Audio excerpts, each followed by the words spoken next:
Hey, what's going on, everybody? Brian Zimmerman here, host of Jazz's Live and executive editor of Jazz's Magazine, coming to you on a Thursday afternoon with a little news update and some good news for those of you out there who are fans of John Coltrane, or who are fans of audiophile grade vinyl, because either way, you're going to be happy with this very Coltrane-esque announcement. The big news is that Verve and Universal Music's Acoustic Sound series will be re-releasing two iconic John Coltrane albums in definitive audiophile grade quality. Those albums are, drumroll please, I know you're all doing it at home, A Love Supreme from 1965 and Ballads from 1963. Both albums were originally recorded for Impulse Records at Rudy Van Gelder's studio in New Jersey, and the sessions feature, the iconic tenor saxophonist with his classic quartet, McCoy Tyner on piano, Jimmy Garrison on bass, and Elvin Jones on drums. Elvin, coincidentally, recently had a birthday. I think it was like 2 or so days ago. So happy birthday, Elvin. We know you're drumming up there, holding that rhythm down.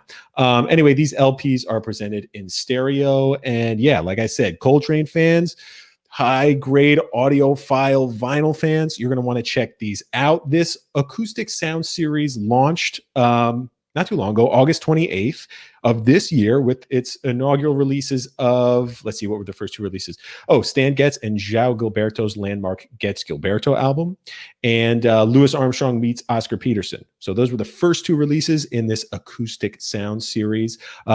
All of the albums in this series, and they do have more planned, are mastered from the original analog tapes, pressed on 180-gram vinyl, and packaged in high-quality tip-on gatefold jackets. So great for collectors out there. Coming up in the series next month, they're going to have two releases, a pair of Nina Simone albums early on in the month, and then a Sarah Vaughan album and a Clifford Brown album coming out at the end of the month. So a lot to look forward to from this Acoustic Sound series. And yeah, I just wanted to bring the Coltrane records to your attention because I know we got a lot of Coltrane fans out there, myself included. And in the spirit of this announcement, I thought we could walk through some of my favorite Coltrane records with the caveat that these aren't like the most well-known Coltrane records. I kind of wanted to dig into the deeper cuts of Coltrane's discography. So we'll go through 5 albums of Coltrane's that I love and that I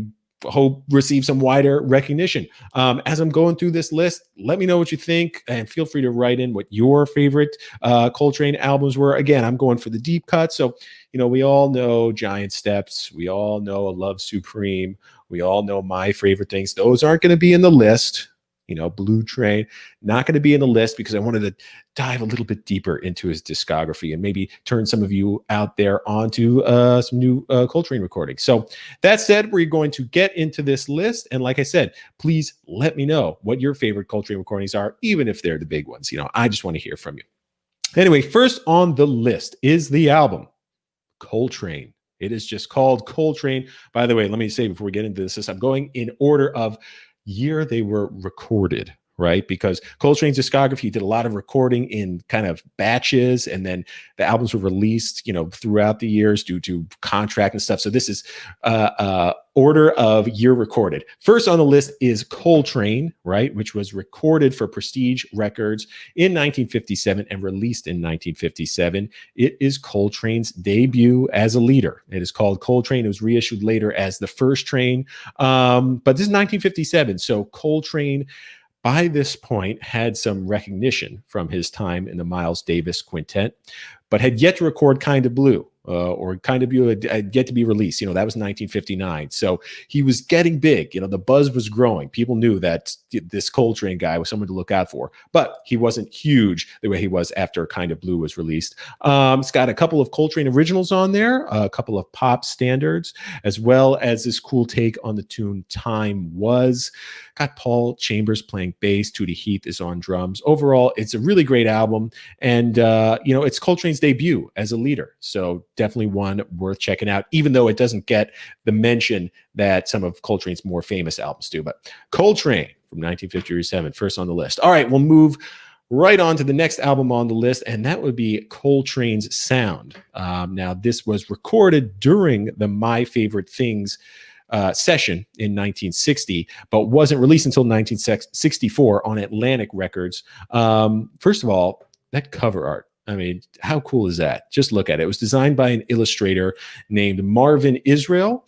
He also did some stuff for Sonny Stitt and Charles Mingus and Milt Jackson. You'll see some albums by those artists that look kind of similar. But this is just peak, sheets of sound, Coltrane. Again, McCoy Tyner on piano, Elvin Jones on drums, Steve Davis is on bass for this record. And it's kind of just that definitive Coltrane sound. It really is. And you hear it on some classic Coltrane compositions here as well. Central Park West, Equinox, 26-2. When I close my eyes and I try to envision the Coltrane sound, that sheets of sound all over the place, linear lines, unconventional vocabulary, this is probably the album that my ears are hearing. So that's number 2 on my list, Coltrane Sound. Perfect name, I guess.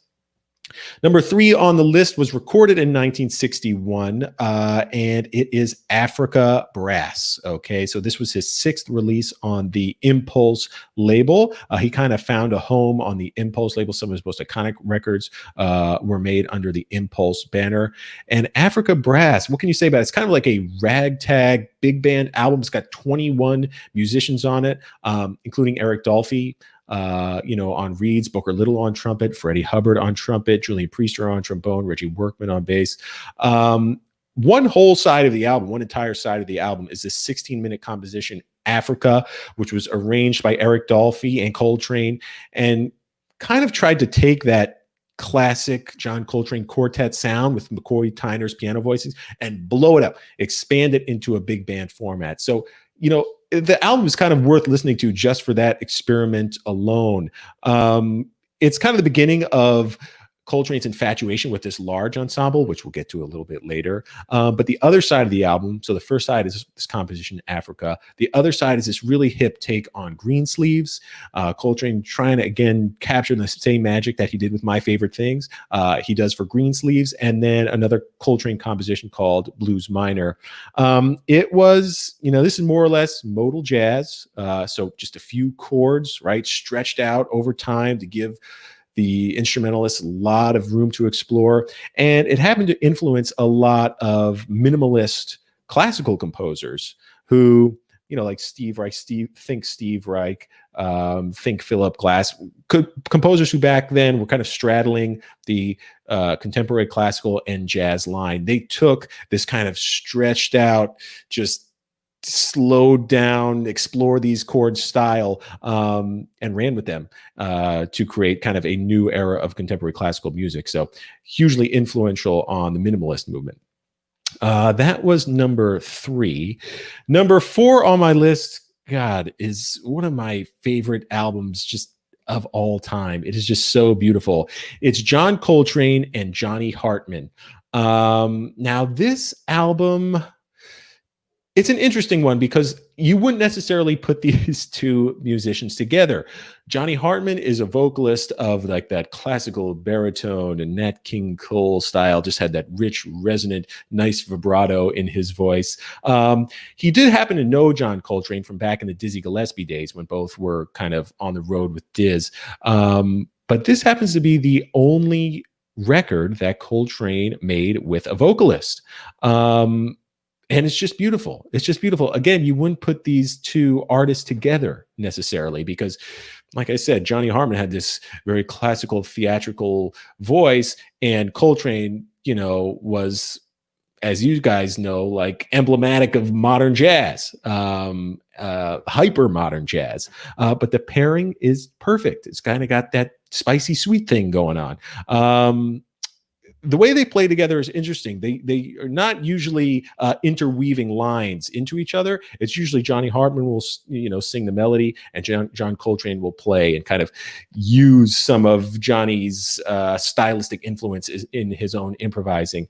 Yeah, I mean, beautiful cuts here. You Are Too Beautiful, Lush Life. It's just almost perfect jazz. I can listen to this album anytime, any day, doesn't matter what mood I'm in.